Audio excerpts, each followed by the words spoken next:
Hey everyone, welcome back, welcome back, welcome back. It's always great to be back on the show. I've missed you all in the intervening weeks.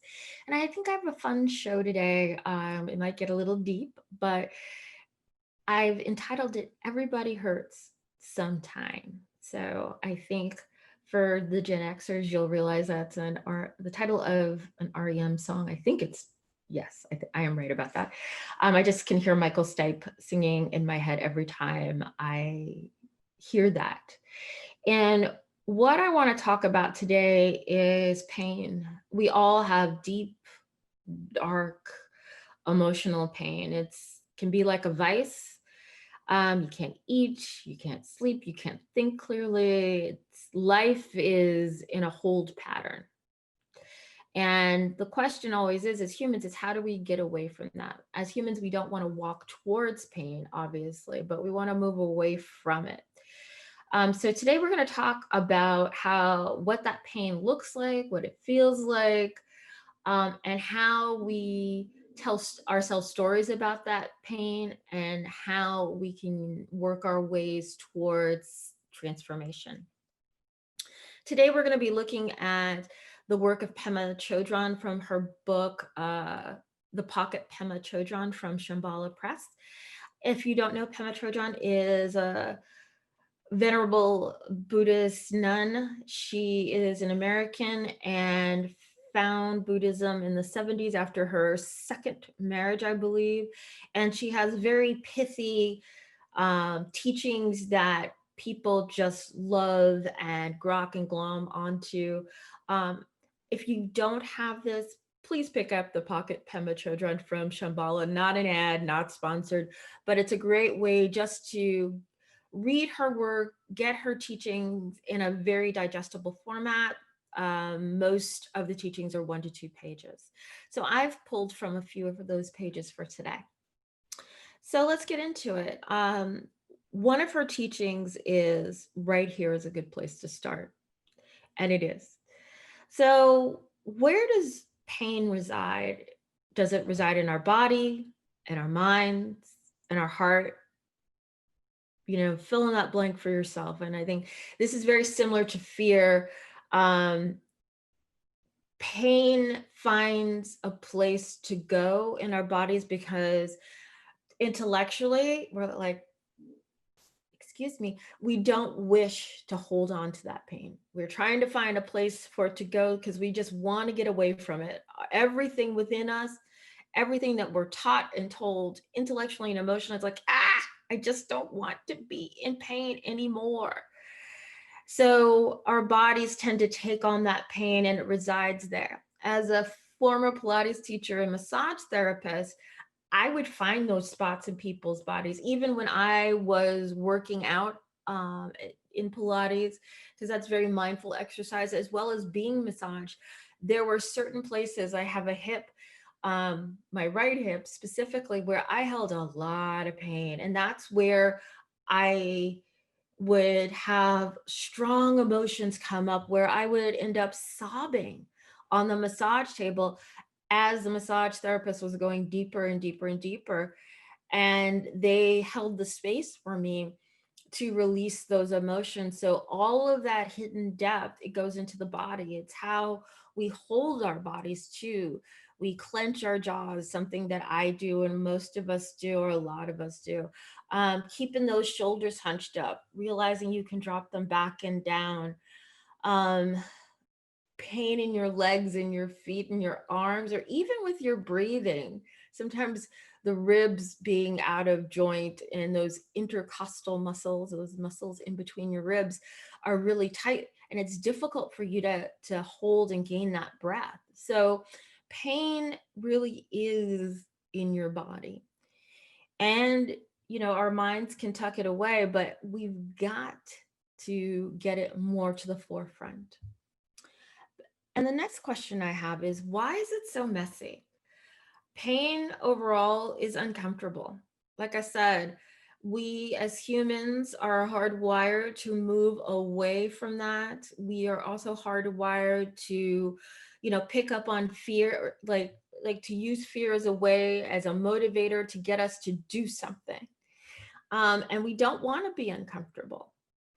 Um, at times when we're in pain, we're looking at the world and we're struggling to accept what is. And there are things in the world that just should be, actually, everything should be as it is. The delta between what is and what we want is usually very great. And in between there, in that delta space, that space of change, is where the pain resides, that suffering. And the whole point of mindfulness is to release that suffering. That's what the Buddha talked about, and that's what I talk about in the restorative power of surrender. We want to let all that stuff go. If we let go of what we have in our minds, we can see what is and see that there are also greater possibilities, and that there is transformation for us.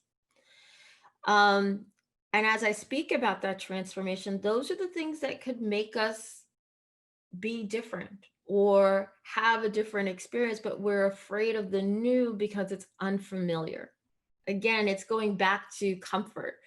We don't want the discomfort because we only want to hold on to what we think we could get and have.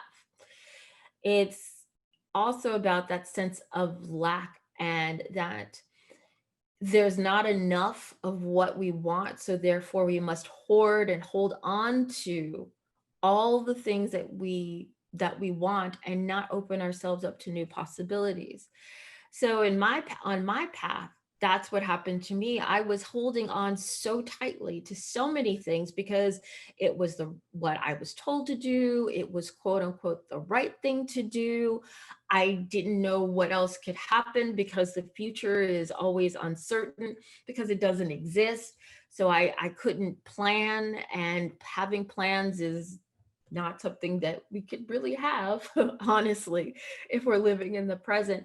So all of that discomfort, all of that uncertainty about transformation, specifically change, is what caused me a lot of pain. And with that, I told myself a lot of stories about that pain, where I wouldn't have better housing options. I wouldn't have better job opportunities. I wouldn't be able to find the love of my life.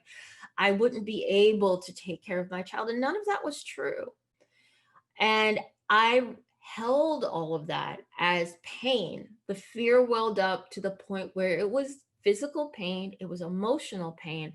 And again, I was so powerless because I was in this torpor of I didn't know what to do because I was paralyzed. There's an expression for intellectuals, analysis paralysis. So overthinking can cause us so much grief. Lots of times we just need to be, that's the action. That's the whole point of the saying analysis paralysis.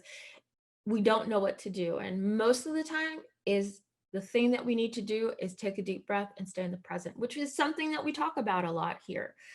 That's all that we need to do. That's all that we need to care about.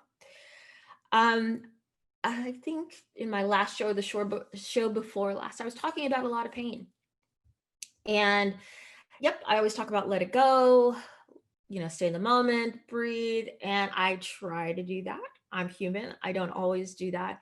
I was speaking about a family member who is going through a really difficult time.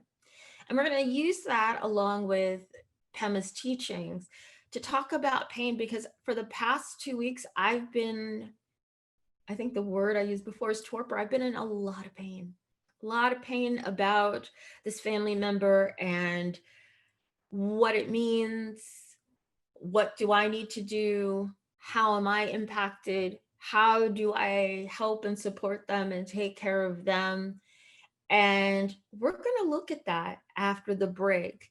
And we will continue to talk about pain because everybody hurts sometime. You're here with Brittany Miles on Miles to Go with Brittany Miles, How to Lose to Gain It All. As I said, we're talking about pain, emotional pain, and how to get through it. The only way out is through. So stay tuned. I'll see you on the other side of the break.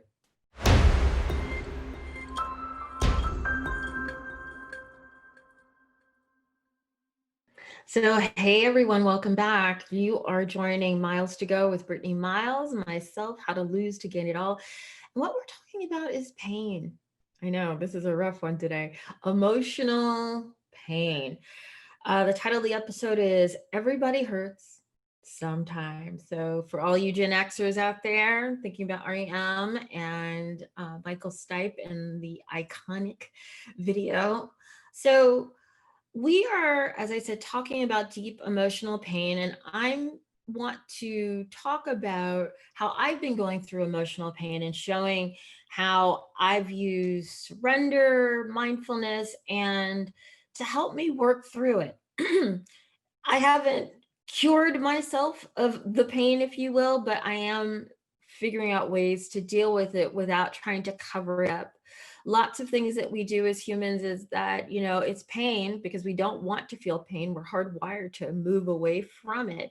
Is that we could cover up with smoking or drinking or food or gambling or sex or binge watching TV, anything to anesthetize the pain, right? So it doesn't feel like it's there. And if as soon as it bubbles up, we find something else to put on top of it. And today we're working with the teachings of the venerable Buddhist nun Pema Chodron from her Shambhala press book called The Pocket Pema Chodron. And the teaching that I'm going to use for this segment is life is a good teacher, and life is. For some, it's a school of hard knocks, and sometimes it's just a life is a school of experience. I'd like to think that I moved from thinking of it as hard knocks to just a school of experience, and that's what I'm having right now. As you know, as I kicked off this show and my work was that in 2016, I lost everything that was important to me. And I thought in the intervening 4 years, I had gotten it right. I knew how to fix myself. I was healing, but no. Life has an experience for you. And yes, it is a good teacher where I have a family member who is suffering with an illness. And as a caretaker for this family member, it's been painful. And as the caretaker, I've gone through a multitude of emotions where there's been sadness, there's been grief, blame, anger, um, just a wall of pain. Like there are multiple emotions there. Deep down, I can't untangle that right now. But there's just this rock of pain. There's dismay, there's disbelief, there's an agony.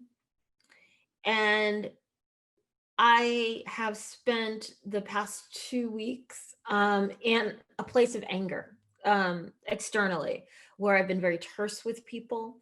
I've tried to be good to my coworkers. I've tried to be good to all of my friends and family, and my dog, who's a family member. But it's been a challenge where I, as a person in pain, excuse me again, I wanted to retreat. So I did. I retreated to my favorite place. It's my bed. I realized Halloween candy was out and about, and I've been eating bags of Halloween candy and drinking copious amounts of soda just to get me through. So yes, my drug of choice to anesthetize myself has been food, and I've used that in the past. I've also used sleep. I am an insomniac, and I use it somehow as a, I don't know, punishment of I'll just stay up all night. and I'll power through the rest of the day to help me heal. And I've never understood why, but you know, I do that, and it's not comfortable. And when I started working through with meditation and also with the breath, I realized what was powering my pain was the why. It was my brain. I wanted to understand, why was this happening to this family member? Why now? Why me? What was going to happen in the future? What's happening right now? And how can I fix it? I wanted to be the person that was like, yep, I understand it. I get it. I can solve the problem because I'm smart enough and I'm good enough and I can do anything if I put my mind to it. And going back to the title of the teaching from Pema is Life is a Good Teacher. And what I learned from life was that I have a lot of fear and pain intermingling. That's the vice. And it resided in my body and in my mind. But the teaching from life was to let go. Something, again, that we talk about a lot here. That's the whole premise of our show. And that things are not permanent.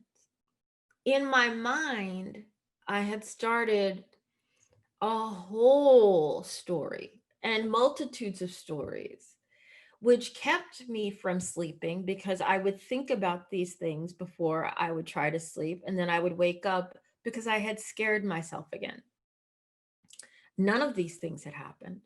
And the stories were hitting on all the unhealed places that I had with family of origin trauma, and then just other traumas that I have. So I spent some time thinking through what hurts and asking myself what hurts. And in doing so, I was able to let myself cry to release, I think, the top layer of pain. As I was able to go deeper, I realized I needed more help. So I reached out to my therapist, who I see periodically for tune-ups, and clearly this is a tune-up. And we started looking at ways I was telling myself stories about being a victim and things just happening to me. And then being able to pick my head up and realize that, one, everything that's happening will change. Things with this family member and their diagnosis could change. Here are ways that I could get supported and the family member gets supported. Here are ways that I could look at things differently. Here are ways that I could just accept what is. Here are ways that I could actually just sit with the sadness because I need to sit with the sadness. Sometimes you just have to feel things and let them, go through you. And that's what I went through, where I was so angry and so resistant and just so like, "Argh." And I was flying off the handle with people. And after I would do so, I'd be like, why am I so upset about this? It really isn't that big of a deal. But I was able to get back to the present, take some of those deep breaths. And I might not feel better after the deep breath, but I'm still aware that, yeah, something hurts. And I'm able to recognize that and allow it. And that's what we talk about in terms of the stillness, allowing. Let's have all of those feelings come up. Sometimes folks journal. I would take a walk to clear my head. I would use a walking meditation to help me just focus and let things come to me using meditation. I'm taking a great new meditation course with Seattle Insight Meditation. You might want to look into that if you are in the Seattle area. And also just allowing my brain not to overload and blow up and over circuit, and just be. I know that sounds like a lot, but really it was very simple. And once I allowed myself to use the tools and move out of victimhood into victorhood, if you will, I saw that I have lots of different paths, and that's surrendering to what is. That's the power of the present moment. Even though you might talk about the future, it's uncertain. That's okay. But you know that things can change because they always do.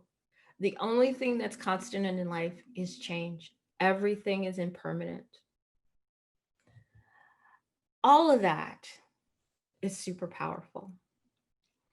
And the gruesome, ugly stories that we tell ourselves come from the gruesome, ugly places that we have inside of us. Those are the places where we just have, as I was talking about, all that pain. And since it's spooky season, you could think about your emotional body, your pain body, your physical body, where you have that pain.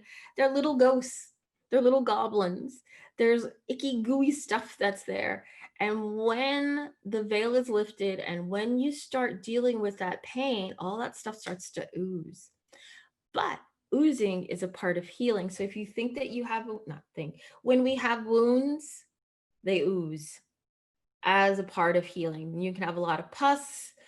It can be really gross and disgusting, but that's all the infection and yucky and the stuff that's inside of us that needs to get out. And then our body can begin the process of further healing where the wound starts to gather and you have a scab and you start to see healing. So when we come back, we're going to tackle some of these gruesome stories that we tell ourselves when we're in pain. So like I said, let's talk about the ooey gooey goblins and the sticky, icky, funny smelling, festering stuff that's inside of us, because that's the pain, and how we can deal with those stories. So you're with Brittany Miles on Miles to Go with Brittany Miles, How to Lose to Gain It All. And today we're talking about pain. Everybody hurts sometime, and we will tackle the ugly stuff, the underside of the pain after the break. Stay tuned.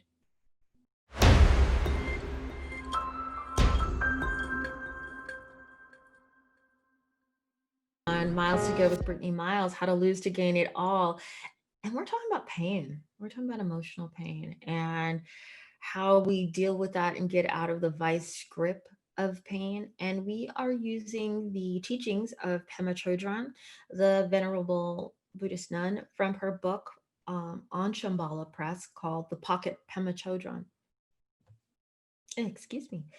And in this segment, we're going to talk about all of the stuff underneath pain, like the ooey gooey, festering, foul smelling, don't know where it came from, worms, part of pain. And I know that might be a little bit much, but since it's spooky season, I went a little bit far. One could think of that part of their pain, the messiest parts, as part of their body, but whether physical, whether emotional, intellectual. And these parts of our pain tell us really weird stories. And one thing that I'd like to talk about is that we need to ask ourselves, is it true? Part of Buddhism and mindfulness is that for all of the teachings that we learn, is that we are engaged to go out into the world and find out truth for ourselves. So the question, is it true, is helping us to engage with ourselves and saying, well, all these things that I'm telling myself, are they actually true? Questioning what we have been told or taught, or that we see reflected in our environment. And there's a great teacher that really harnesses the power of the search for truth, and her name is Byron Katie. And she has something called The Work. And it is super powerful. And if you want more information, I will be able to drop that into our box for the podcast. And Byron Katie has 4 questions within her work. The first 2, I think, are the most powerful. is it true? So if there's a story that you are telling yourself and it's causing all of this emotional pain, the first question you can ask yourself, is this true? And when presented with that question, I've seen a lot of her work and attended some of the courses. People are taken back, and I've been taken aback because I've done that too. Well, is it true? Well, maybe. I don't know. And you can work with yourself and poke and prod and say, well, for example, I could say my mom is doesn't love me. And the question is it true? Well, I've seen data. I've had these experiences with my mom where she has shown me she hasn't loved me. Next question would be, are you sure it's really true? Are you really, really sure? And through that, you can then work through, well, maybe not. Maybe in some of those experiences, well, I realize that she has her own life, she has her own pains, she has her own trauma. So maybe that's what it looks like to me, but maybe what she's showing me is how she loves me the best way she can. And it's like, oh, right. So the stories that we tell ourselves are not necessarily true because everything that we think is there is not necessarily all there. There's not necessarily there, if you follow. By asking ourselves and probing and looking at the story, sometimes the story is very convenient because it then causes you to have a certain behavior towards this person. Well, I'm just going to dislike them or I'm going to shut them out of my life. But by taking that step back, that beat, that breath, you're now able to think through there's a lot of things that could be true for you, but also true for that other person. And that truth, again, is variable and impermanent, and things can change. And these gruesome stories are things that just inhabit our lives because this is how people live whole lifetimes, just continually telling themselves and perpetuating pain by believing a story. And by looking at what is, you have the ability to be like, wow, things could be different. By thinking about and accepting the fact that things can change is a powerful thing for people. And that's what comes up in these stories, that the story is something that is fixed in time usually. And it's a little pain pustule or bucket, if you will. And that's the thing that we remember. And then we create clusters around it that seem to prove it, right? Self-fulfilling prophecy. So then you hold on to it and it just stays there and it directs your life. But through the questioning, that grip gets to be loosened. So, for example, with myself, I had a whole bunch of stories about this family member, which we discussed in the last segment. This is going to happen. This is going to happen. I'm going to need to do this. I got to get a plan going. Going way far afield, way out there. And as soon as you get to, I must make a, this is the worst thing that's going to happen. None of that stuff is true. Most of those things will probably not happen. I have not allowed for the unknown future to take shape. I've created it because I believe that it's a self-fulfilling prophecy. I've read books on this. I know I've talked to people about this. Might not be true in this case. So going back to what my therapist was saying, that things will change, and that started to break down as I was talking about, this little pain cluster that I had created, that pustule, where I was like, oh, I got new information where I was able to say, well, is this true? And getting to, is this really true? Is it really, really true? And I'm like, I don't know that. And then I realized it was not about the family member. It was all about me. It was all about me, my fears, my pain, my trauma. And it was rooted in, what will they think about me? I'll say it again.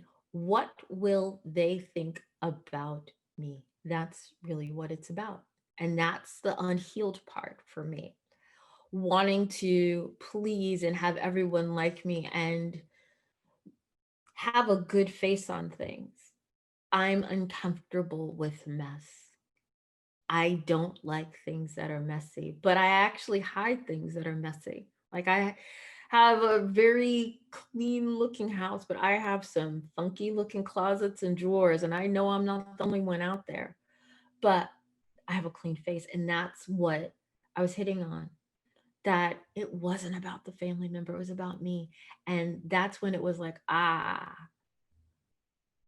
stories weren't true. The stories were about me and where I'm hurt. And that's a place where I can work and continue to work on my own, but also with my therapist to hit on the family of origin trauma, where the things about having that, neat and tidy home, which translates into a neat and tidy life, doesn't matter. Doesn't. And none of those things actually reflect each other, mean anything. But I had pulled it all together in my mind as something. So if something disrupts that, like life, I get upset. And that's why I was lashing out and in anger. That's why I was so frustrated. That's what I wasn't feeling or looking good. It was why have difficulty telling people how I really feel. Even my very closest friends of, what's going on with you? How are you doing? I will hide that and I will become a recluse. And I won't tell them. One good spot was that one good friend did ask me, and a part of me said, she's like, how are you doing? And I said, okay. And then I went, I'm not okay. I'm not. And that's where I think some transformation and some healing was able to come through. I was able to open myself up and open up my wounds and say, this is what's really going on. And I got a lot of support and a lot of help.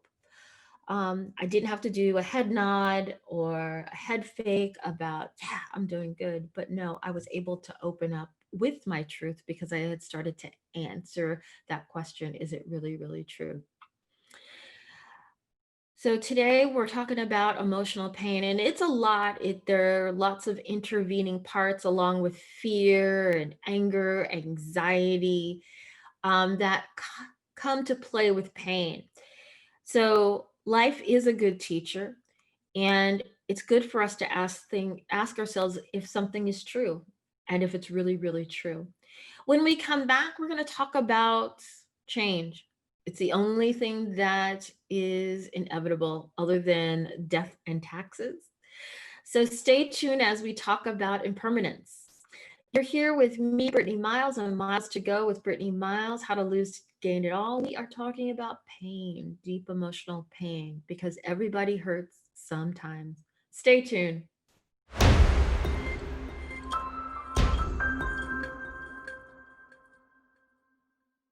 Welcome back, welcome back, welcome back. This is Brittany Miles.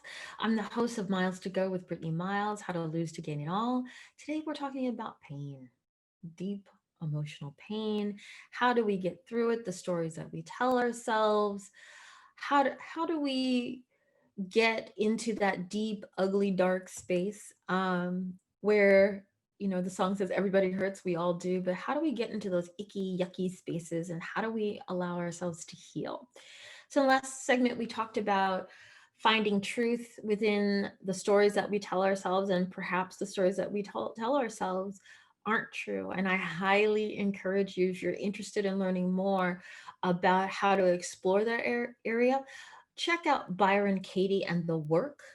It might even be thework.com. I'm not sure. Maybe we could throw something up on the screen. But something very, very helpful and important, and it's easy to do with yourself or with a partner.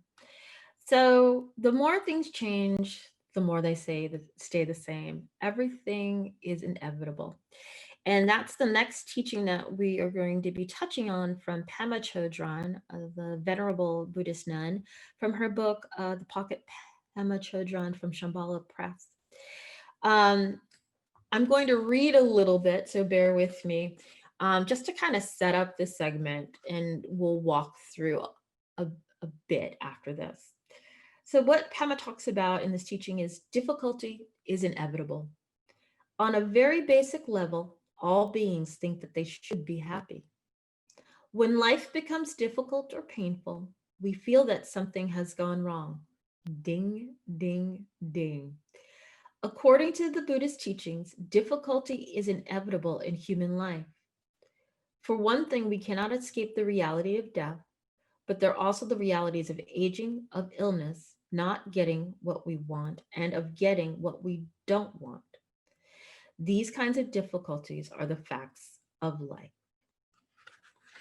So with all of the pain that we do have, like Pema says, is that we're going to get older, we're going to get sick, family members are going to get sick, you're going to die, family, friends, people that you like and esteem and celebrate will die. We're all going to have pain. Nobody escapes pain. And that's something that Olivia, our producer, and I were talking about in the break, is that no matter what it looks like on the outside, on the surface, people have festering wounds that are either physical or emotional. I think of the analogy of you see a duck gliding on water, but you don't see how fast it's pedaling underneath. And that's how most of us live. It's that we are the pedaling as fast as we can because we're trying to pedal as fast as we can from all the pain and all the craziness that we think is outside of us, but it's actually inside of us, because that motor propelling us is the stories that we tell ourselves over and over and over. But as we talked about and explored and discussed in the last segments and the ones before, is that those stories usually are not true. And we ask ourselves, are they really, really true? Most of them can be broken down into things that are hitting the places within ourselves that are unhealed and hurt and trauma and whatever it is. And it's usually about us and not the thing outside of us being the things outside of us being people, places, or things. So family, friends, jobs, school, society. It's about us and how we interpret that. Because the delta, as we talked about, is what is versus how we feel. In between those two, that delta, that change, that's the suffering. That's what we need to heal. And that's where we start to build those stories as an armor to protect ourselves. We want what we want when we want it. That's cool. I mean, I haven't met a person in life that doesn't want that. I think about like babies. They want what they want when they want it. And if they don't get it, they cry, so they suffer, right? But that's a tiny human, so we usually take care of those needs. But as we become big humans, adult humans, we still have that need, but we don't have someone that's going to help alleviate that suffering. So therefore, we create things that will ameliorate or anesthetize, as I've been saying. So like food, drugs, alcohol, sex, gambling, TV, computer games, whatever, to help us ease that suffering. That's our kind of existential bottle, if you will, if you want to follow the baby analogy. But if we stop resisting what is and accepting that things are the way they are, the stories that we're telling ourselves about things as they are untrue, we can start to alleviate that suffering. Then we don't need, or we will slowly start to wean ourselves away. Again, the baby analogy. We'll wean ourselves off that bottle and we'll be able to accept that, oh, the stories I've been telling myself aren't true. Oh, here's a way I can get my needs satisfied. Oh, here's a way I can heal myself. Oh, wow, this pain is so great. I can't cope on my own. I need to, engage a therapist or a group of therapists or a psychiatrist. So realizing that pain is really about you, and again, not about anything outside of you. One of the byproducts of suffering is that it's transformative.